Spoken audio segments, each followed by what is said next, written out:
full of grace. Amen. He's the name above all others. Jesus Christ, the Lion of Judah, I worship. Good morning, saints of God. I want to welcome you to today's service. It's a new month, and I believe that this month will deliver God goodness into our lives in Jesus' mighty name. Amen. Let us pray. Father, we thank you for this day. Thank you for this Sunday, for this new month of May. Lord, we believe that this month will deliver miracles, signs and wonders into our lives in the name of Jesus Christ. Amen. Lord, we will get to know you better this month. Amen. We'll get to serve you better this month. Amen. And Lord, receive more of your blessings in our lives. In the name of Jesus Christ. We pray that this month, oh God, will see the end of COVID-19 in our nations in the name of Jesus Christ. Amen. Lord, that this month will heal souls. Lord, you will deliver Amen. in the precious name of Jesus Christ. Amen. Father, we thank you. Thank you, We Lord. ask that you grant us understanding of your word, even this hour, oh God, in the name of Jesus Christ. Thank you, Father God. In Jesus' and precious name. Amen. Praise the Lord. Hallelujah. As I continue to wait upon God and in prayer and meditations, I perceive in my spirit that we are in transition and we are entering a new season in the calendar of God. So I have a message I've titled Entering the Land of Promise. Entering the Land of Promise. Entering the Land of Promise. I can assure us by the mercy of God that we are coming to the end of COVID infection in Nigeria. Amen. The plague will soon be over. Amen.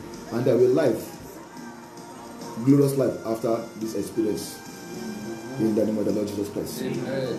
Even though we have gone through a wilderness experience that has been characterized by sickness, waste, barrenness, disorders of all kinds, even deaths.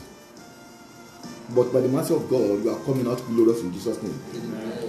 God will turn this thing around and bring us a fruitful field instead of wilderness in the name of Jesus Christ. Amen. So we are coming out of this quarantine and this lockdown, and every personal situation that looks as if it's a wilderness, by the mercy of the living God, we are coming out glorious in Jesus' mighty name. Amen. Praise the Lord, somebody. Hallelujah. Sir, ma, if we are going to make an impact in the coming season, if we are going to be relevant in the scheme of things, and we are going to be useful to the purpose of God in the days to come, there are things to do. I can assure you there will be a lot of opportunities emerging after post-COVID. After this plague, the peace of God shall be mighty upon the land. Amen. And there are a lot of opportunities that God is going to move in a mighty way, and we must be prepared. Hallelujah, somebody.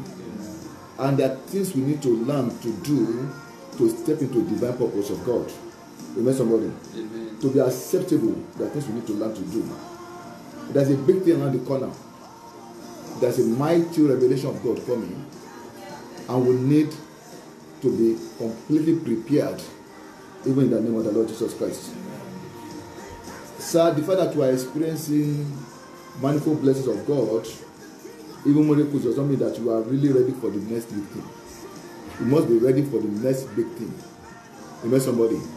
The mercies of God, the miracles of God does not mean that you are prepared. Every opportunity has to be prepared for, to be maximized. Hallelujah, somebody. Psalm 103 verse 7. Psalm 103 and verse 7. Bible says, He made known His ways unto Moses, and His act unto the children of Israel. The children of Israel were having manna daily, they were enjoying God, going ahead. But it was only Moses that understood His ways, that was able to maximize that situation. Hallelujah, somebody. Amen. So His acts are not the same thing as His ways. And I thank God for the acts of God even in this season. We are kept by the mercy of God even now. It's the mercy of God that has kept us. Amen, somebody. Amen. If you hear the stories all over the world, we are tended to be afraid. But His mercy has kept us. He has preserved us by His mercy. And we are not consumed. Thank God for the mercy of God. But we must understand the ways of God to be ready and to maximize the next big thing coming. There's going to be a mighty revelation of God in the next few days. Hallelujah, somebody. Amen. And we need to be prepared. Hallelujah. We need to be prepared. You want to qualify to be a man of God for signs and wonders. Sir, at this time, you must be a man for God. To be a man of God that men will look up to receive from God, you must be a man for God. You must be a man for God. You must be a man for God. Hallelujah, somebody. Amen. Times are changing. Seasons are changing. Amen, somebody. Amen. And we must be prepared for this change of season. Hallelujah, somebody. 1 Chronicles chapter 12 and verse 23. You are dealing with the same God, but times and seasons are changing. God cannot change, but times and seasons are changing. Hallelujah, somebody. And like the children of Issachar, we must have understanding of the time. We must have an understanding of the time. We must know where we are in the calendar of God. Hallelujah, somebody. We must know what God is doing at this hour. Amen, somebody. 1 Chronicles chapter 12 and verse 32. 1 Chronicles chapter 12 and verse 32. And of the children of Issachar, which were men. They are children of Issachar, but they are men. Men that had understanding of the times to know what Israel ought to do. Amen, somebody. We must have understanding of the times, and we must know what we need to do as people called by His name, as a church of God. We must know what we need to do in this season, what God expects of us in this dispensation. Hallelujah, somebody. Amen. And the head of them were 200, and all their brethren were at their command. It was not all the children of Issachar, just 200 of them. And they were in command of situations because they have understanding of the times. Amen, somebody. Times are changing. The era before COVID will not be the same thing as after COVID. There's going to be a physical change, there's going to be a spiritual change. Hallelujah, somebody. And we must be prepared both physically and spiritually for the change that is coming. Amen, somebody. We must have understanding of this and be prepared for it. Things are going to be very different. There's going to be a shift, a mighty shift in the history of the church. I perceive that this COVID is a transition period for God, what God is doing. Hallelujah, somebody. There's going to be a mighty shift, a massive paradigm shift in the operation of the church. And we can see now, we're not only gathering, but we are still ministry. Things are changing. Hallelujah, somebody. A mighty change, even in the leadership, in the history of the church of God. Hallelujah, somebody. And we must be prepared. Daniel chapter 2 and verse 21. Daniel 2:21. Daniel said God is a God of change of time and season. Daniel 2:21. And He changed the times and season. He removed kings and set up kings. He gave wisdom unto the wise and knowledge to them that know understanding. So we need to seek wisdom. We need to seek knowledge with understanding, because there's going to be a mighty shift. Things will be changed. A lot of things will change. Hallelujah, somebody. Times and seasons will change. The way we used to operate church is completely changed, and that can't be the same forevermore. Hallelujah, somebody. The way we need to operate, the way we need to worship God, the way we need to serve God, there will be a mighty radical change. Hallelujah, somebody. And we need to be prepared. I believe that the church is coming out of this lockdown more glorious. Hallelujah. Amen. We are just like the church in the wilderness crossed Jordan. At that point in time, Jordan was overflowing, and it was like if Jordan would consume them. But they passed through Jordan and came out with testimony. The church of God will pass through this COVID-19 with testimony to the glory of God in Jesus' mighty name. Hallelujah, somebody. I've been meditating. I have a scripture I want to read, and I want us to look at it. What does God expect of us in this season? How can we be prepared for the next big thing? And I can assure you, the next big thing is coming. Hallelujah, somebody. The next big thing is coming. Out of this crisis, Christ will manifest. Amen. In the name of Jesus Christ. Amen. It's a big crisis, but Christ is going to manifest. The glory of God will shine forth. The earth is waiting for the manifestation of the sons of God. And to be a son, you must leave the realm of childhood and come to maturity. Hallelujah, somebody. You must come to maturity. And that calls for preparation. Calls for what? Preparation. We need to be prepared. I will read Joshua chapter 5. Joshua chapter 5. I will read the first 5 verses. Joshua 5 verses 1 to 5. Joshua 5 verses 1 to 5. And it came to pass, when all the kings of the Amorites, which were on the side of Jordan westward, and all the kings of Canaanite, which were by the sea, heard that the Lord has dried up the waters of Jordan from before the children of Israel until we pass over, that their heart melted. Neither was there spirit in them anymore because of the children of Israel. Hallelujah, somebody. Men will hear that in this COVID, the Lord will preserve his church. Amen. In the name of the Lord Jesus Christ. Amen.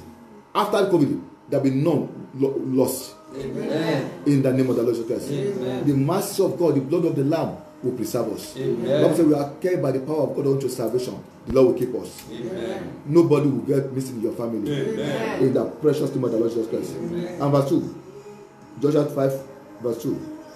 At that time, the Lord said to Joshua, make thee sharp knives, sharp knives, and circumcise again the children of Israel the second time, and circumcise again the children of Israel the second time.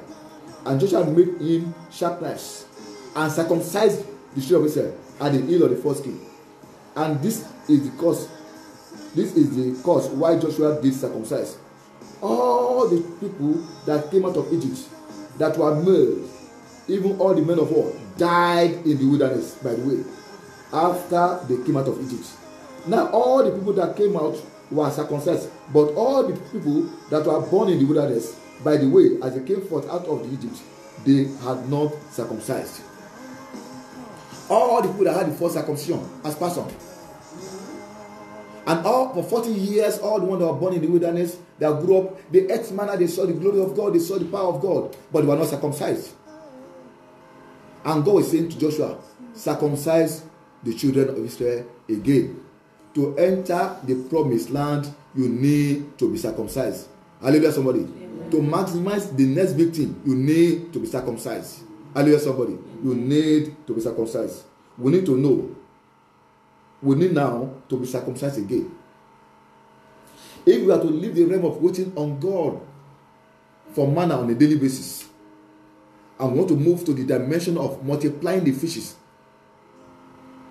and the loaves to feed thousands, we need to be circumcised. There's going to be a change in paradigm. Hallelujah, somebody. We're not going to be children waiting on God. We want to become sons of God that will manifest the glory of God in this special coming. Hallelujah, somebody. There's a season coming in a short while, and we need to be prepared. But God said to Joshua, circumcise all the men so they can enter into the land of promise and fulfill my purpose. Amen, somebody. Amen. And what does it mean to be circumcised? What does it mean to be circumcised? Because it has become a key thing for the body of Christ to enter into the dispensation that is coming. Hallelujah. To fulfill the purpose of God. What does it mean to be circumcised in our dispensation now? Hallelujah, somebody. Amen. Praise the Lord, somebody. Hallelujah.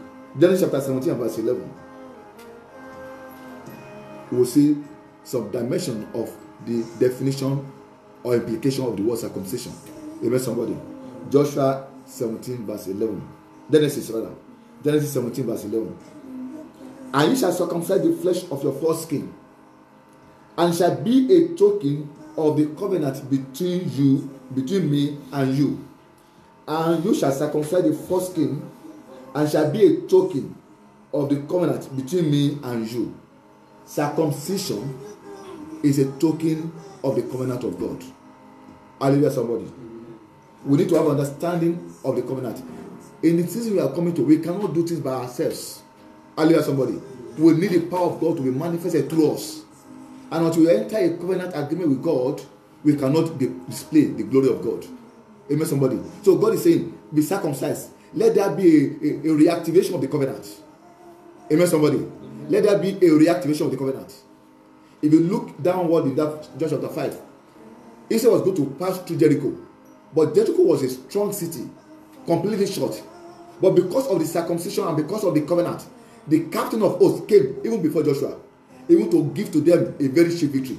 We are going to have situations that are going to be very mighty demonic manifestations in the days to come. But by the covenant of God that we are entering by the circumcision, we are going to have a sheep victory. Hallelujah, somebody. Amen. This will be done very cheaply. God on our side, we are going to have mighty testimonies of the mighty power of God in our life in the church. Ushers will be doing great things. Amen, somebody. Amen. Prayer will be doing great things. There will be diverse, massive testimonies coming from the altar. Amen. And God is saying, to enter that dimension, where men will not be waiting on manna, where men begin to multiply bread and loaves, the loaves of bread, we need to be circumcised. Amen, somebody. We need to reactivate again the covenant of God in our lives. Hallelujah. And as you activate that covenant, you become one with God. Amen, somebody. Amen. We need to be one in covenant and one with God. And as you obey the terms of the covenant, we begin to see the release, amen, and demonstration of the power of God. Amen, somebody. This is aptly seen. We read in Genesis chapter 14 how a mighty, strong nations, 4 of them, came against Sodom and Gomorrah. And in the process, Lot was taken as a hostage. But because of the covenant, even Sodom and Gomorrah, a city full of power, could not overcome them. But Abraham, with his household servants, domestic servants, went against these 4 mighty kings and vanquished them and rescued all. That's operation of the covenant upon Abraham. It was no longer him fighting. It was God fighting through these domestic servants. And so God is going to do mighty things through the members of the church. Babes, young men, women, workers in the church begin to display the glory of the living God. Hallelujah, somebody. Amen. The next big thing is coming. We need to be prepared. And we need to reactivate this covenant. Hallelujah, somebody. It's not something that we've done by the arm of the flesh or by speaking of English or grammar. No. Not by power, not by mind, but by my spirit, said the Lord. Amen, somebody. We need to reactivate the covenant and walk in the understanding that we are not alone. God is with us. Hallelujah, somebody. Amen, Amen, somebody. Amen. It's not the power that will heal the sick. It's the power of God through you. Hallelujah, somebody. Amen. So, we need to be circumcised. And that's the token of a covenant of, and we need to reactivate that. Amen, somebody. Number 2, what does the covenant mean? What does the circumcision mean? Circumcision means we are totally yielded unto God. A total yielding unto God. Deuteronomy chapter 10 and verse 16. God said to Joshua, circumcise the people. God is expecting a total yielding of the people. A yielding with total obedience. Hallelujah, somebody. Circumcise therefore the foreskin of your heart and be no more stiff-necked. We can't afford to do things the way we like. We need to be completely yielded to God. And that circumcision is a sign that our soul, our life is completely yielded to God. It's no longer our will anymore. Our will find expression in the will of God. Amen, somebody. Amen. We can't do things our way. It has to be as I hear God speak, so will I do. Amen, somebody. Amen. And we can see this one in Matthew chapter 24, verse 42. Matthew 26, verse 42. Matthew 26, 42. Jesus said, not my way, O Lord, but thy will. I will read. And he went again the second time and prayed, saying, Oh my Father, if this cup may not pass away from me, except I drink it, thy will be done. Circumcision is thy will be done. We don't do program our way. We do program as led by God. Amen, somebody. Amen. We are not into competition. You will run the race that God has set before you. You will fulfill your calling. And you need to be yielded to God to fulfill your calling. Amen, somebody. Circumcision means complete yieldedness to God. Totally yielding to God. Saying, Lord, thy will be done. Amen, somebody. Thy will be done. What does it mean again? One more time. Number 3. Circumcision means that we love God with all our totality. Circumcision means that we love God with our totality. Amen, somebody. Amen. Deuteronomy chapter 30 and verse 6. Deuteronomy 30 and verse 6. Deuteronomy 30 verse 6. And Lord thy God will circumcise thy heart and the height of thy seed, to love the Lord thy God with all thy heart, with all thy soul, that thou mayest live. Circumcision means we are completely sunk, as it were. The love of God is shed abroad in our heart by the Spirit of God. We love God with all our being, with all our resources, with all our talents, with all our time. Amen, somebody. Amen. And God is asking for you to enter the next big thing, you must love me. Amen, somebody. You must love God. You must love God with all your being. And so we can say boldly, like Paul said in Romans 8, verse 37 to 39. So we can say boldly, when you love God totally with all your heart, with all your being, with all your soul, you will be able to declare boldly, like Paul declared, that nay, Romans 8, 37 to 39, nay, in all these things we are more than conquerors through him that loved us. For I am persuaded that neither death, nor life, nor angel, nor principalities, nor powers, nor things present, nor things to come, nor height, nor depth, nor any other creature shall be able to separate us from the love of God, which is in Christ Jesus our Lord. We are completely sold out for God. Amen, somebody. Amen. Our love is not on anything earthly. We focus our attention to God Almighty. That's the meaning of circumcision. To enter the land of promise and to be relevant in the scheme of God, you need to love God above every other thing. Jesus said, I have no other commitment, a commandment to give to you. Love the Lord your God and love your brethren. Amen, somebody. Amen. It's the one that can exhibit this trait, that is circumcising the heart. Circumcision means, number one, hallelujah, somebody, Amen. that we are reactivating the covenant. Number two, it means that we are yielding unto God, no longer our will. Number three, it means that we love God with all our heart, all our soul, and all our might. And I like the word might. Your money is a might. You must love God with it. Amen, somebody. Amen. With all your talent. And you can say nothing can separate us. Amen, somebody. Number four, the word circumcision means a sign of righteousness by faith. A sign, a token of righteousness by faith. Romans chapter 4 verse 11. Romans 4 verse 11. And he received the sign of circumcision, a seal of the righteousness of the faith which he had, yet be uncircumcised, that he might be the father of all that believe, though they be not circumcised, that the righteousness might be imputed unto them also. Circumcision is a token of righteousness that God has made us right with him, and there is therefore no condemnation. Amen, somebody. Amen. We have a confidence to stand before God and call God our Father. Amen. So we have a confidence that we pray that God will hear us and He will give us the petition we ask of Him. That right standing is a product of circumcision of the heart. As we are circumcised, we come to God in sincerity. Hallelujah, somebody. Just like Abraham did. Abraham was, in fact, he was circumcised at 99. Very painful procedure. A sharp knife. I was thinking that all the vessels of were big, it would have bled mightily, but he was circumcised. And that's a sign that he has a right standing with God. It's a sign that he's a covenant child of God. It's a sign that he loves God at all. It's completely dead. If there's any law that God, any instruction God gives to Abraham, that same day he will carry it out. You hear immediately. Immediately. He does not wait on God. God said, take your son. Immediately he took it. He did not confer with anybody. He took it immediately. Completely yielded. That's a product of circumcision. Amen, somebody. Completely yielded to God. And a sign of righteousness. Amen, somebody. Romans chapter 3 and verse 22. Romans 3:22. Entering the land of promise.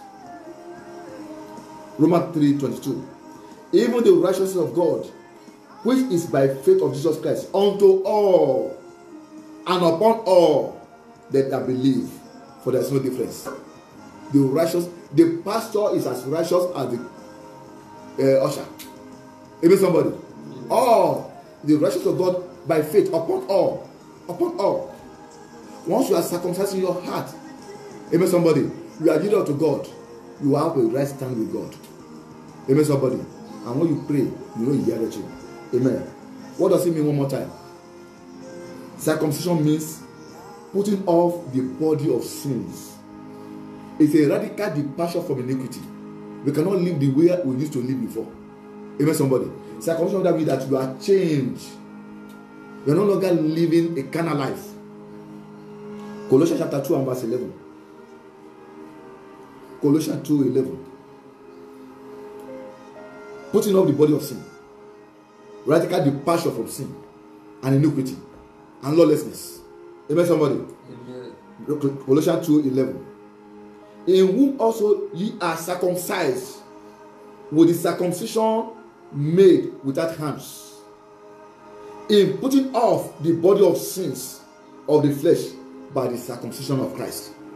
Circumcision means that you have done away with carnality, and we need to be circumcised to enter the land of promise, to access the next big thing that God is doing, to be part of men that God will say, look, my son, Oluyekon. Amen, somebody. The way God was proud of Job, we need to be circumcised. Amen, somebody. 2 Timothy chapter 2 and verse 19. Hear this scripture. 2 Timothy chapter 2 and verse 19. Nevertheless, the foundation of God standeth sure, having this seal of circumcision, that the Lord know them that are his, and let everyone that nameth the name of Christ depart from iniquity. Hallelujah, somebody. The day of riotous living is over. The night is gone.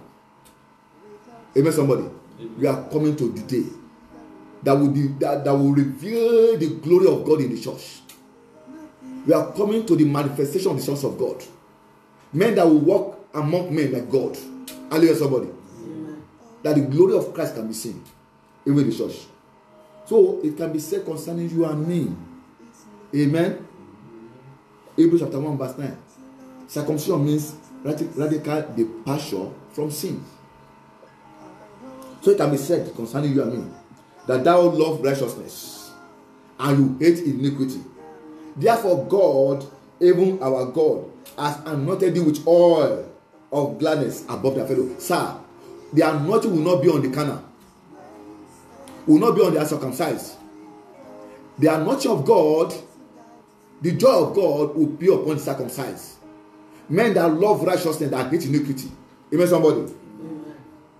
Men, those men that God will call, that will champion the cause of the new dispensation. We are entering a new season, sir. Times are changing. There's a new big thing around the corner. Hallelujah, somebody. Amen. We need to be circumcised. We need to love God. We need to be completely yielded to God. Amen, somebody. We need to hate iniquity. And we need to understand that God is a God of covenant. Amen, somebody. As we understand these few things, we are prepared to enter the land of promise. And God to Joshua, we are at the brink of entering the land of promise. For them to fulfill my purpose, circumcise them. All of them. It may be a painful experience. There are things you need to let go. There are things that need to sacrifice. There are some pains you need to endure. Circumcision comes with loss of blood, a token of covenant. Amen, somebody. And Joshua circumcised them. And at that junction, even Jericho that was completely short fell within 7 days. And they didn't have to carry knife or carry cutlass, because the captain of the host of heaven, a covenant keeping God, was fighting the battle for them. As we understand this and follow these things, we need to see mighty revelation of the power of God in our lives, even in the name of the Lord Jesus Christ. Amen. Hallelujah, somebody. Amen. I will read finally Hosea chapter 10 and verse 12. Hosea chapter 10 and verse 12. Hosea 10, the 12th verse. Sow to yourself in righteousness. Say amen to that. Amen. It's a sowing. You need to prepare the ground. And you will reap in mercy. Say amen to God. Amen. You will reap the glory and the power of God Amen. beyond your expectation. Amen. You begin to wonder, am I the one that God is using? You are the one. You are circumcised. Hallelujah. You love God. You understand the covenant. Amen, somebody. Amen. Break up your fallow ground, for it is time to seek the Lord till he come and rain righteousness upon you. Let us pray.